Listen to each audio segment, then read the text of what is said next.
உலகெங்கிலும் நடக்கும் முக்கிய நிகழ்வுகளை குறுஞ்செய்தி வடிவத்தில் தெரிந்து கொள்ள ஆதன் செயலியை டவுன்லோட் செய்யுங்கள். ஆதன் செயலியை டவுன்லோட் செய்ய டிஸ்கிரிப்ஷனில் உள்ள லிங்கை கிளிக் செய்யவும். முக்கிய தகவல்களை உடனுக்குடன் தெரிந்து கொள்ள ஆதன் செயலியை டவுன்லோட் செய்யுங்கள். டவுன்லோட் லிங்க் டிஸ்கிரிப்ஷனில் உள்ளது. ஆதன் ஆன்மீக நேயர்களுக்கு வணக்கம். நம்ம ஆன்மீகம் சேனலில் பார்த்தீங்க அப்படின்னா நிறைய ப்ரெடிக்ஷன்ஸை நம்ம பார்த்துருக்கோம். வெவ்வேறு விதமான ஒரு கணிப்புகளை வந்துட்டு 2025 அதனுடைய கணிப்புகள் மேஷ ராசிக்கு எப்படி இருக்கும், ரிஷபத்துக்கு எப்படி இருக்கும்னு இப்படி 12 ராசிகளுக்குமான நிறைய கணிப்புகளை நம்ம வந்து பார்த்துருப்போம்.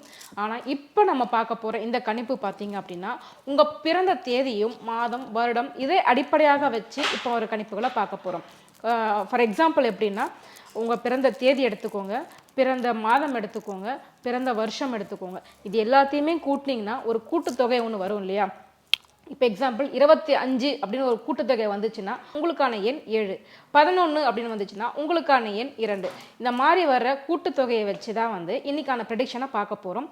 நம்ம கூட இந்த கணிப்புகளை பகிர்ந்துக்க வந்திருக்கிறாங்க டேரட் கார்ட் ரீடர் சாரா அவர்கள். வாருங்கள் பேசுவோம். வணக்கம் மேம். வணக்கம் சார். பிறந்த தேதி மாதம் ஆண்டு இது எல்லாத்தையுமே கூட்டும்போது 8 அப்படின்னு கூட்டுத்தொகை வந்துச்சுன்னா அவங்களுக்கு இந்த 2025ஆம் ஆண்டு எப்படி இருக்க போகுது? அவங்களுக்கு வந்து ரொம்ப பேலன்ஸ்டாக இருக்க போகுது. ஸோ செல்ஃப் கண்ட்ரோல் அதிகமாக எடுக்க போகிறாங்க. ஸோ ரொம்ப பேலன்ஸே இல்லை, எதாக இருந்தாலும் எக்ஸ்ட்ரீம் லெவல் போயிடுறேன், அழுகையாக இருக்கட்டும், கோவமாக இருக்கட்டும், சந்தோஷமாக இருக்கட்டும், எக்ஸ்ட்ரீம் லெவல் ஆஃப் போயிட்டு அதில் ஸ்பாயில் பண்ணிக்கிறேன், தேவையில்லாத விஷயங்களை மாட்டிக்கிறேன் அப்படின்னு இருக்கவங்களுக்கு அந்த செல்ஃப் கண்ட்ரோல் வந்து கிடைக்கும். நிறைய விஷயத்தை காம்ப்ரமைஸ் பண்ணி போகக்கூடிய ஒரு வருடமாக இருக்கும். Okay ma'am. இவங்களுக்கான அந்த பொருளாதார நிலைமை எப்படி இருக்க போகுது மேம் இந்த 8ஆம் எண் கூட்டுத்தொகையில் பிறந்தவங்களுக்கு? பொருளாதார சார்ந்த விஷயங்களில் இவங்களுக்கு நிறைய ஒரு விஸ்டம் கிடைக்கும், ஞானம் கிடைக்கும்னு இருக்குது. என்ன பண்ணணும், எதை பண்ணணும், எந்த டைமில் எதுக்கு இன்வெஸ்ட் பண்ணணும், இல்லை என்ன செலவுகள், தேவையில்லாத செலவுகள், தேவையுள்ள செலவுகள், அந்த மாதிரி எந்த ஒரு நாலேஜுமே இல்லாமல் இருந்திருப்பாங்க. பட் இந்த வருடம் அவங்களுக்கான ஒரு கரெக்டான ஒரு நாலேஜ் வந்து கிடைக்கும். ஸோ இன்னொன்று பொறுமையாக ஹேண்டில் பண்ணும். பொருளாதாரம் சார்ந்த விஷயங்களில் இன்வெஸ்ட்மெண்ட்டாக இருக்கட்டும், செலவுகளாக கூட இருக்கட்டும், ரொம்ப பொறுமையாக ஹேண்டில் பண்ணணும். Okay ma'am. திருமணமானவர்கள், காதலர்கள் எப்படி இருக்க போகுது அவங்களுடைய வாழ்க்கை? ஓகே. ஸோ இந்த வருடம் அவங்க வந்து ஏதாவது பிளான் பண்ணலாம். இப்போது மேரேஜ் ரிலேஷன்ஷிப்பில் இருக்கிறாங்கன்னா பேபிக்காக பிளான் பண்ணுறது, இல்லை வேறு ஏதாவது வீடு கட்டுறது. ஸோ அந்த ஃப்யூச்சருக்கான பிளானிங்ஸ், குழந்தை சார்ந்த குழந்தைகள் நலம் சார்ந்த ஃப்யூச்சருக்கான பிளானிங்ஸ் வந்து பண்ணலாம். கரெக்டாக இருக்கும். ரிலேஷன்ஷிப்பில், மேரேஜ் ரிலேஷன்ஷிப்பில் இருக்கிறவங்களுக்கு, லவ் ரிலேஷன்ஷிப்பில் இருக்கிறவங்களுக்கு வந்து கமிட்மெண்ட் ஒரு என்கேஜ்மெண்ட், மேரேஜ் இதற்கான பிளானிங் இந்த வருடம் பண்ணாங்கன்னா நிச்சயமாக அது நல்ல ஒரு சக்ஸஸ் கொடுக்கும். காதலர்கள் ஒன்று சேருவார்களா? வாய்ப்புகள் இருக்கா? கண்டிப்பாக பிரிஞ்சிருக்கிறாங்கன்னா இந்த வருடம் சேர்றதுக்கான வாய்ப்பு இருக்குது. ஓகே. நிறைய பேத்துக்கு வெளிநாட்டுக்கு போகணுன்ற ஒரு ஆசை வந்து கண்டிப்பாக இருக்கும். அது நிறைவேறுமா? இந்த வருடம் அது நிறைவேறது கொஞ்சம் கஷ்டம் தான். கொஞ்சம் வெயிட்டிங் லிஸ்ட்டில் வேணால் போவாங்க, அதுக்கான ப்ராசஸ் ஸ்டார்ட் ஆகிடும். ஆனால் இந்த வருடமே போயிடுவாங்களா அப்படின்றது கொஞ்சம் அது ரொம்பவே டவுட்ஃபுல்லான விஷயம்தான். ஓகே. இந்த 8ஆம் எண் கூட்டுத்தொகையில் பிறந்த மாணவர்களுடைய கல்வித்தரம் எப்படி இருக்க போகுது? ஓகே. ஸோ இவங்களுக்கு நிறைய டிஸப்பாயின்மெண்ட் வந்து நடக்கும் ஸ்டடீஸ் சார்ந்து. ஏன்னா தேவையில்லாத இமோஷ்னல் ஃபீலிங்ஸ், இமோஷ்னல் சார்ந்த விஷயங்களில் ஈடுபட்டாங்கன்னா இவங்களுக்கு வந்து டிஸப்பாயின்மெண்ட் நடக்கும். முடிஞ்ச அளவுக்கு இமோஷன் சார்ந்த விஷயங்களில் ஈடுபடாமல் இருக்கிறது நல்லது. மேபி சில ஸ்டூடெண்ட்ஸ் வந்து ரிலேஷன்ஷிப் அந்த மாதிரியான விஷயங்களில் கூட நாட்டம் போகும். அதை அவாய்ட் பண்ணிட்டாங்கன்னா நல்லது. ஓகே. சொந்த வீடு வாங்கும் யோகம் இருக்குமா? ஸோ இந்த வருடம் அதுக்கான பிளானிங்ஸ் வேணால் பண்ணுவாங்க. வீடு வாங்கிறதுக்கான பிளானிங்ஸ் வேணால் பண்ணுவாங்க. சில பேருக்கு அந்த பிளானிங்கே இல்லாமல் இருக்கும். இந்த வருடம் அதை பிளான் பண்ணுவாங்க. ஏதோ ஒரு விஷயத்தில், அதாவது அவங்களோட இன்ட்யூஷன் வந்து அவேக் பண்ணும். நம்ம ஏன் சொந்த வீடு வாங்கக்கூடாது, இல்லை நம்மளோட வீடு ஏன் இந்த ஒரு இதுவில் இருக்கக்கூடாது, அந்த மாதிரியான ஒரு டயக்ராம் அதெல்லாம் பிளான் பண்ணுவாங்க. ஸோ அது எங்கேயாவது எதையாவது பார்ப்பாங்க, அப்போ அந்த ஒரு அவேக்னிங் கால் மாதிரி ஏற்படும். ஓகே. இவங்களுக்கான பரிகாரம் என்ன மேம் 8ஆம் எண் கூட்டுத்தொகையில் பிறந்தவங்களுக்கு?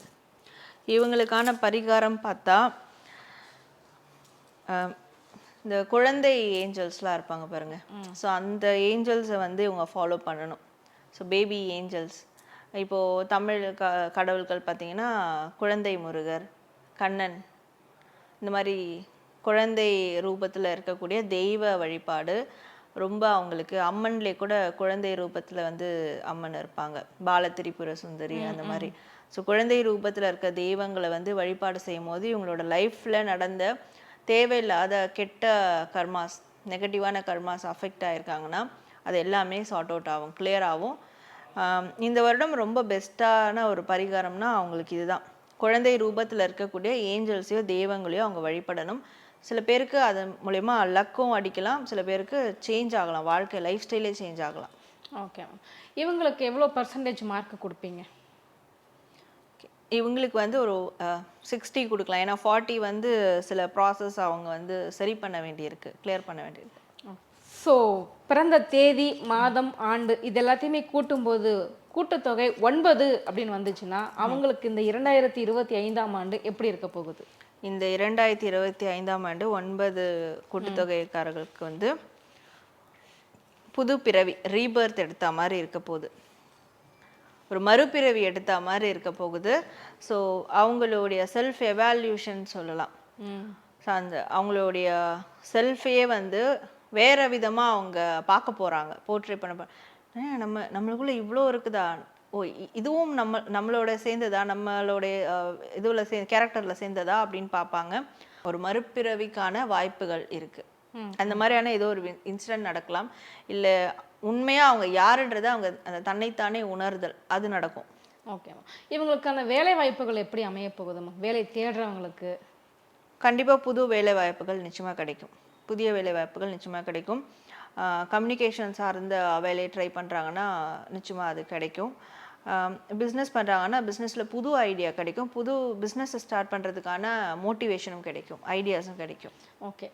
திருமணமானவர்கள், காதலர்கள் அவங்களுடைய வாழ்க்கை எப்படி இருக்க போகுது? பெஸ்ட்டாக இருக்கும் அவங்களுக்கு. லவ்வர்ஸ்க்கு ரொம்ப பெஸ்ட்டாக இருக்கும் இது. அவங்களோட இமோஷன்ஸை இது வரைக்கும் இத்தனை மாதங்கள் இத்தனை வருடத்தில் ஷேர் பண்ணாத இமோஷன்ஸை ரெண்டு பேரும் ஒருத்தருக்கு ஒருத்தர் அவ்வளோ அலாதியாக ஷேர் பண்ணுவாங்க. ஸோ பெஸ்ட்டாக இருக்கும்.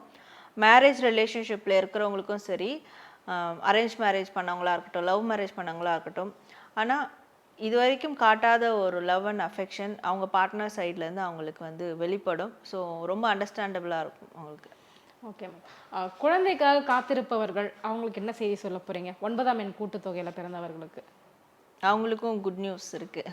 ஏன்னா ரிலேஷன்ஷிப் ரெண்டு பேரும் அந்த லவ் அண்ட் அஃபெக்ஷன் ரொம்ப 100% கூட இருக்கும். அது இருக்கிறதுனால ஸோ அது ரிஃப்ளெக்ட் ஆகுறதே வந்து குழந்தை பாகத்தில் ரிஃப்ளெக்ட் ஆகும். ஸோ நிச்சயமாக குட் நியூஸ் இருக்குது.